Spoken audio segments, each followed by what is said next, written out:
मैं डिस्क्राइब कर रहा हूँ मूवमेंट्स को। मूवमेंट्स एक टर्म में जो हमें सॉल्यूशन देता है कि हम कैसे स्क्यूनेस और कुर्टोसिस फाइंड करें। स्क्यूनेस का हमें पता है कि स्क्यूनेस क्या होती है।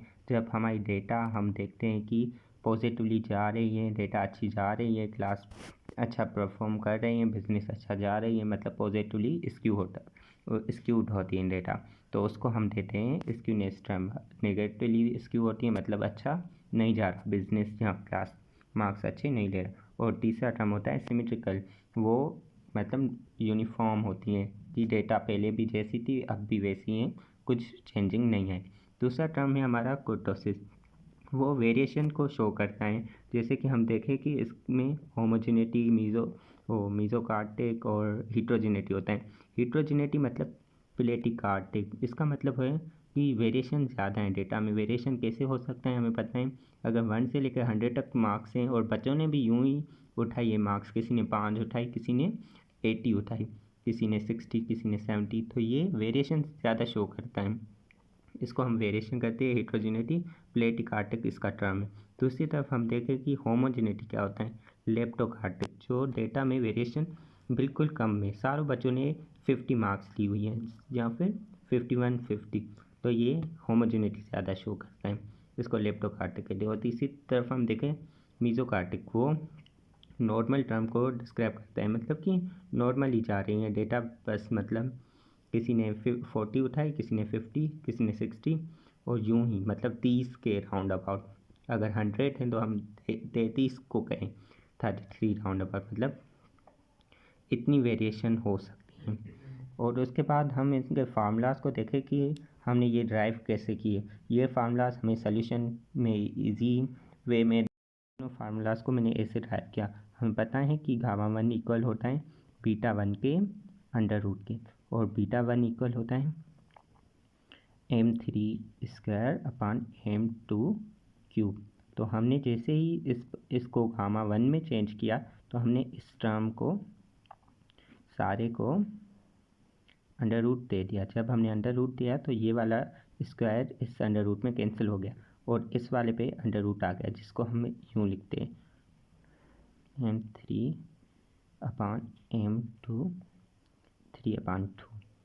तो अब ये हमारा टर्म डिफाइन हो गया गामा 1 का, और ये फार्मूला हमें इजी देता है।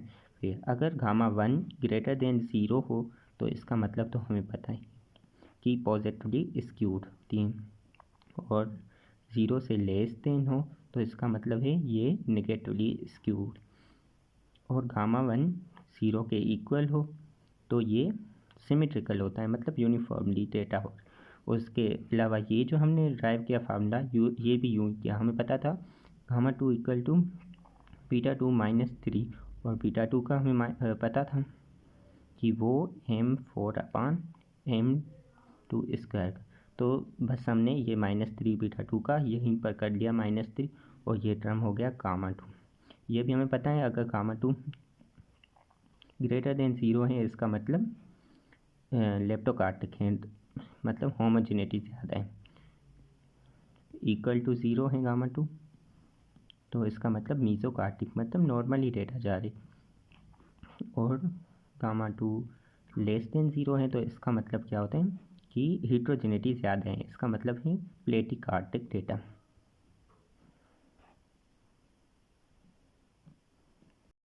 अगर हम देखें कि हमें 2 फार्मूलाज 2 वेज पता चल गए, पहला तो हम बीटा 1 फाइंड करें और उसके बाद उसका अंडर रूट ले लें, और उसके बाद अंडर रूट लेंगे तो गामा 1 फाइंड हो जाएगा। पर ये वे हमें नहीं करना, क्योंकि इसमें हमेशा आंसर पॉजिटिव आता है, क्योंकि m3 का इसका करो ना तो वो पॉजिटिव ही आता है। m2 तो वैसे भी पॉजिटिव होता है, तो कभी भी हमारी डेटा नेगेटिवली स्क्यूड नहीं होती। इसके लिए सर ने हमें ये ड्राइव करके दिया फार्मूला। ये ठीक है, पर इसमें ज़्यादा आपको डिफ़िकल्टी होगी, क्योंकि इसमें फिर हमें देखना पड़ता है m3 अगर माइनस में है तो फिर निगेटिवली इसकी होगा, हालांकि हमारा गामा 1 पॉजिटिव आएगा पर m3 को देखना। सो हम ये फार्मूला यूज़ नहीं करेंगे, मतलब बीटा 1 का कोई काम ही नहीं है, हमें गामा 1 ही यूज़ करना है। और यहाँ पर हम कर सकते हैं ये बीटा वाला काम की माइनस कर दें बीटा 2 से -3, या फिर आसानी से हम कर दें गामा 2 को इक्वल -3 कर दें, गामा 2 का बीटा का फार्मूला लगा के उसको -3 कर दें। तो हमें ये वाले फार्मूले जो है ना वो यूज़ करने, ये बात आप ध्यान में रखिए। अगर वो करेंगे तो आपके आंसर गलत आ जाएंगे, क्योंकि वो पॉजिटिवली आएगा हमेशा। उम्मीद है यहाँ तक आपको समझ आ गई होगी। अब हमें क्या चाहिए, M3, M2, M4 और M1। सो अब हमें मोमेंट्स फाइंड करनी है, जो रियल काम होता है मोमेंट्स का। फिर हम स्क्यूनेस एंड कर्टोसिस निकाल सकते हैं। यहाँ तक मैं आपको एक टर्म बता दूँ कि जो M2 होता है ना, M2 वो इक्वल होता है वेरिएंस के। वेरिएंस तो आपको पता होगा क्या होता है, वेरिएंस का फार्मूला भी आपको पता होगा। तो M2 अगर आपको सर कहे ना कि आपको वेरिएंस फाइंड करना है स्क्यूनेस एंड कर्टोसिस, तो आप इजीली M2 का जो भी आंसर है ना उसको स्क्वायर नहीं करना, M2 को S के बराबर है, मतलब जो भी आंसर है वो S2 है। और S2 को हम जब ना अंडर रूट लेते हैं तो वो स्टैंडर्ड डेविएशन हो जाता है, मतलब कि हमें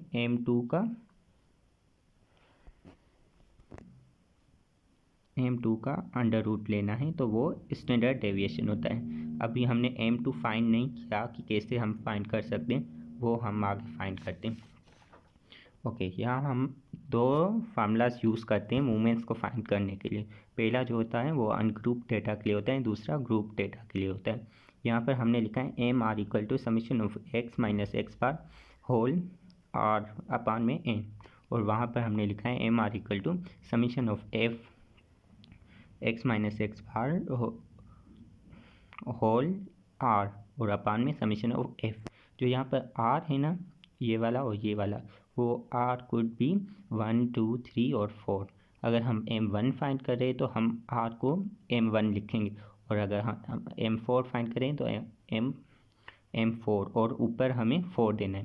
पहले हम एक डेटा लेते हैं और वो अनग्रुप डेटा के लिए फाइंड करते हैं, क्योंकि ये इजी वे है, और ग्रुप डेटा के लिए भी कर लेंगे अगर टाइम।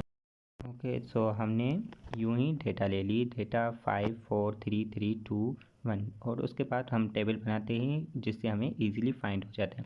तो टेबल में हमने हर एक पोर्शन में एक बात याद रखें, जब समीशन हो और फार्मूला हो तो उसका मतलब ये है कि जो भी आपने करना है ना वो एक एक डेटा के लिए अलग से करना है। जैसे यहाँ x से माइनस करना है x बार, तो एक एक से माइनस अलग से करना है, उसके बाद सम करना है। ठीक है, यहाँ पर x बार जो है वो एवरेज होती है, जो हमने पढ़ी है अर्थमेटिक मीन के लिए, summation of x upon n। जो समीशन ऑफ x करेंगे तो ये सारी डेटा को कलेक्टिवली ऐड करेंगे, और जो आंसर है हमारा 18 अपान जो n है, ये कितनी है 1, 2, 3, 4, 5, 6। ओके, तो 6, 18 अपान 6 x बार। याद रहे ये ग्रुप डेटा के लिए नहीं होगा, ग्रुप डेटा के लिए वो दूसरा फार्मूला होता है 1, 3। ओके, ग्रुप डेटा के लिए हमें पता है arithmetic mean by group data x bar equal to summation of F x upon f, summation of f. अब यहाँ एफ एक्स जो मैंने कहा जैसे भी समीशन, तो यहाँ सारे एक से ना उन सारों से एफ को मल्टीप्लाई करो, उसके बाद जो टर्म आएगा उसके बाद उन सारों को ऐड कर, वो होगा आपका summation of F X. Okay, so हमारा जो अर्थमेटिक मीन मिल गया वो 3 है। फार्मूले में क्या कह रहे हैं, अर्थमेटिक मीन को x से माइनस करो और उसको पावर बाद पे दो। पावर यहाँ पर हमारा 1 है क्योंकि हमने M1 उठाए, तो पावर मतलब यहाँ पर कुछ नहीं।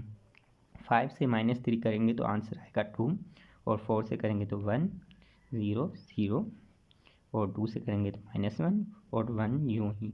तो अब इसके बाद क्या कह रहा है, इन सारों का सम लो, सम लेते हैं 2, 1, 3, 3 से 1 गया, और यहाँ पर -2 होगा। ओके, सो हमने इन सारों की समीशन ली, वो 0 है, और उसके बाद कह रहा है कि M1 निकालने के लिए उनको n से मल्टीप्लाई करो। n हमारे पास क्या है वो हमने देखा कि 6 है, तो ये टर्म हो गया M1 इक्वल टू 0। और एक बात याद रखें कि जो ये 3 आया अक्सर ये नहीं होता, 3.1 भी आ सकते हैं, 3.2 भी आ सकते हैं, फिर आपको कैलकुलेटर यूज़ करना पड़ेगा, पर एक्यूरेट डेटा लिखनी पड़ेगी सारी, क्योंकि अगर आप एक्यूरेट नहीं लिखोगे तो आंसर में बहुत सारा वेरिएशन आ जाएगा, डिफरेंस आ जाएगा। उसके बाद अगर हम M2 फाइंड करें तो उसमें हमें क्या कह रहा है कि M2 में आपने स्क्वायर लेना है इस सारे टर्म का। हमने ये सारा टर्म ले लिया है पहले ही, ये वाला सारा टर्म, उसके बाद उसका स्क्वायर लेना है M2 के लिए, क्योंकि यहाँ पर r की जगह हमने अब 2 पुट कर, तो ये हमारा x माइनस एक्स बार 2 है, उसका स्क्वायर लिया तो 4 हो गया। फिर 1 का स्क्वायर 1, फिर 1 का स्क्वायर पॉजिटिव 1 और 2 का स्क्वायर 2। तो मैंने जो पहले बात की थी कि M2 जो है वो हमेशा पॉजिटिव आता है और M3 का भी स्क्वायर लो तो वो पॉजिटिव आता है, तो आंसर हमेशा पॉजिटिव आएंगे। इसके लिए हमने वो वाला फार्मूला यूज़ नहीं करना, ठीक है, बीटा 1 फाइंड नहीं करना, गामा 1 वाला ही फार्मूला यूज़ करना। अब हमने समीशन करनी है। समीशन के लिए इन सारों को हमने ऐड कर दिया, 4 1 5 6 7 8, नहीं यहाँ पे 4 आएगा क्योंकि 2 का स्क्वायर है, 5 है 5 10 डिवाइडेड बाय 6, तो हमारा M2 फाइंड हो गया।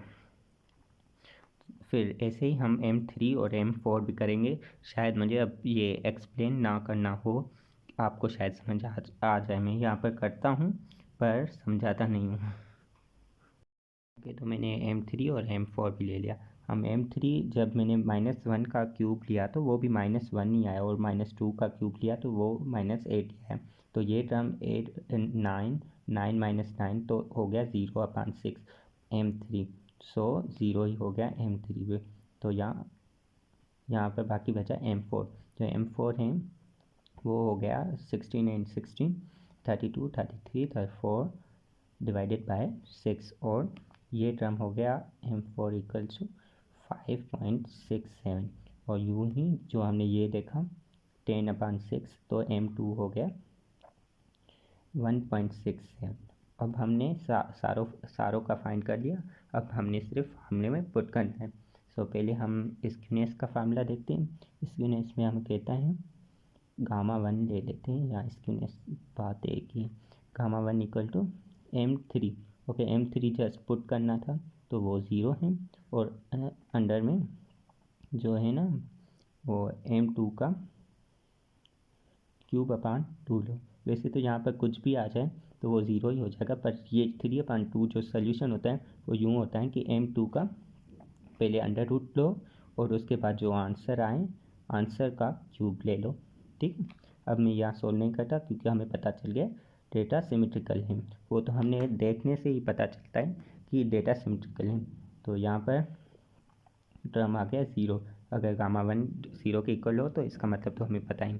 उसके बाद गामा 2 जो थी वो इक्वल्स थी M4/M2 स्क्वायर -3।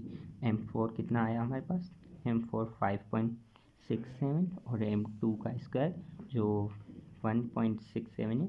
1.67 का M2 का स्क्वायर आता है, 1.67 का स्क्वायर आता है 2.8, और उसके बाद -3। अब इसको सॉल्यूशन फाइंड करो। जैसे हम देखें कि यहाँ आता है 5.67 से 3 माइनस कर दो तो 2.67 डिवाइडेड बाई 2.8, ये आंसर क्या आ रहे हैं। गामा 2 जो हमारे पास आ गया वो आया 0.98 समथिंग।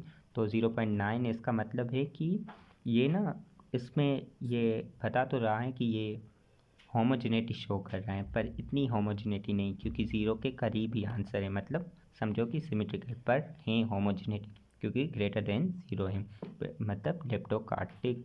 और इसी तरह हम ग्रुप डेटा ले लेते हैं, पर जो ये एक्स बार है उसको हम यूँ फाइंड करते हैं f(x) में समीशन ऑफ f। और आपने मोमेंट्स अबाउट 0 और मोमेंट्स अबाउट कांस्टेंट नहीं जाना, क्योंकि सर ने हमें बताया है कि उनसे डिफ़िकल्टी होती है। सो कैलकुलेट हमारे पास है, तो हम जो भी आंसर आएगा उससे कैलकुलेट करेंगे, माइनस करेंगे इनसे, और यूँ ही करेंगे। शुक्रिया।